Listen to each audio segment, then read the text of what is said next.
Je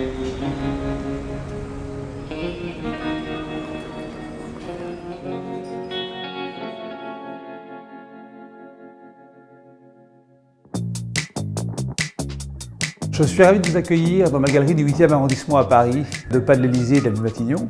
Nous consacrons à l'occasion de Paris Art Week une exposition dédiée à la courbe et à la ligne, deux courants esthétiques du XXe siècle qui s'affrontent et qui dialoguent. L'exposition s'articule autour de deux espaces, un premier consacré à la ligne et un second consacré à la courbe, un design plus sensuel.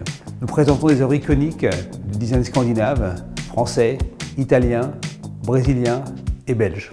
Ce sublime luminaire d'Angelo Lali, qui était directeur artistique d'Arredo Luce dans les années 50 et qui est un clin d'œil aux satellites qui ont été lancés à l'époque. Également cette magnifique enfilade de Charlotte Perriand de l'époque Mauritanie. Ce très beau canapé de Muniz Silverberg, qui est un des grands designers brésiliens des années 60. Et enfin, une icône du design belge, cette lampe applique murale de Willy van der Meeren, éditée par Tubac 155. Et un de mes coups de cœur, ce magnifique bureau de Poul Kjærholm, dessiné pour l'Académie royale des beaux-arts de Copenhague, et qui pour moi célèbre la perfection de la ligne. Nous sommes à présent dans le second espace de la galerie dédié à la courbe, un espace volontairement plus intimiste, plus sensuel, où dialogue une très belle bibliothèque Bookworm de Renarade, pièce unique créée en 1993, très sensuelle malgré le choix du matériau, l'acier.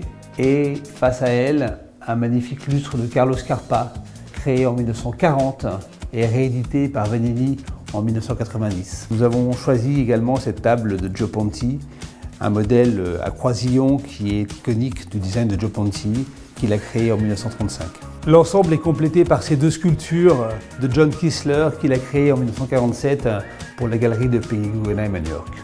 La thématique de la ligne et de la courbe anime la création du XXe siècle dès les années 30, avec bien sûr l'art déco qui célèbre la ligne. La courbe vient plus tard, animée par les Scandinaves et ensuite reprise par les designers brésiliens et les designers italiens.